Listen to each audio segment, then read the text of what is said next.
Hey guys, it's Matt. Happy Saturday morning to you. I've got the Legmar bumper brackets for hanging lights on the backside of your Super Duty, and I've got one installed right here. I've got this light over here just hanging with zip ties. So I'm going to show you how to put this bracket on and how to attach a light to it. Let's go. Okay, like any project, the first thing you have to do is grab a couple tools. For this one, it's a super easy install. All you need really is a wrench because the bracket has a couple holes on the top that line up with holes that are already in the bumper. So you remove two bolts from the bumper and reinstall them through the holes on this bracket, so you don't have to drill any new holes on your bumper. The bolts that hold this bracket to the truck are T40 bolts, so you need this T40 bit to remove and reinstall them. If you don't have one of these, when you order your brackets from Legmar, just select yes in the dropdown and we'll toss one in for free into your order. So to use this T40 bit that we send you, you need a wrench with a 1/4 inch socket on it. And you can just drop that in right there. We're good to go. Alternatively, if you're like me and you're a little bit lazy, I like to use the impact. Makes it a little bit easier to spin the bolt on and off. I don't use the impact to loosen or tighten the bolt. I only use it to reduce the number of turns I'm making manually when I'm removing or reinstalling the bolt. So one other thing I'll show you here is these brackets have a little rubber pad on the top. So that's just to prevent the aluminum bracket from being installed directly against the metal bumper. It provides a little isolation there, so that's a nice feature. When you go to install these, you'll see on the bottom there is either a P or a D for passenger or driver. I got a little crazy with my laser engraver on this one. The one you get should only have one letter on the bottom, but if you have a bracket with a P on it, it's the passenger side, so it goes over here. And the idea is that the logo faces forward, so you don't have anything facing towards the rear of the vehicle that people can see. And then the angle of this bracket matches the angle of the bumper, so that the holes in the slots for the lights that you hang are all parallel to the ground, because the bracket compensates for the angle of the bumper.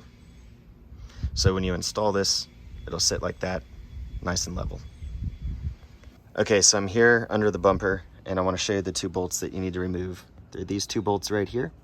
I already took one out, and here's the second one. So use the T40 bit, back them out. They're pretty tight from the factory, so you'll have to break them loose with your wrench, and then I run them all the way out with the impact.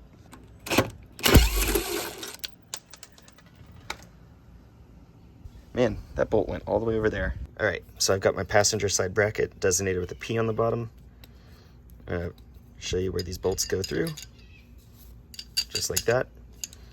And then you'll install this back on the bumper using the original holes. Okay, so I've got the bracket loosely installed on the bumper. I just held it up and just started these bolts finger tight right there. So it's loose.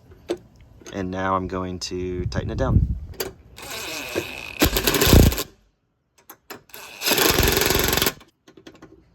All right, now that the bolts are snug, I like to go in by hand with the socket wrench and tighten them up the rest of the way. And I get them pretty tight because they're pretty tight from the factory. All right, so the bracket's completely installed. That's all it takes. No drilling, nothing hard, one wrench. Now you have a place you can mount lights back here. So I have the light that I had zip tied up, and I'm going to bolt it on. So when you're installing your lights, you have lots of options to choose from. You've got two square slots and two round holes. So if you're using a square carriage head bolt, you can use a slot. If you're using a round bolt like I am, you can use one of these holes, and you can position the lights in different places. Some of these options on the other side give you room to have an amp step, which is nice because the amp step folds up right here next to the bracket, but still leaves room for a bunch of lights right here. Even a light this big on the other side, when I have it mounted here, there's room for my amp step, which is pretty cool. All right, got my light on, so pretty simple. Bolt any light you want to the bracket, and it hangs nicely underneath the bumper. So one thing I like about the placement of these brackets is that instead of having lights way out here where they could get knocked off if you're off-road and you're articulating, instead of being over here, by having the light over here, the light is protected a bit by the frame for the hitch, so that way if you do drag your bumper, this is going to hit before your light hits, and you've got a pretty nice angle here where you have a lot of clearance still. All right, so there's the completed install, lights on both sides. Super convenient, no drilling, no new holes in your bumper, super easy. And here's what I was going to show you over here about the amp step.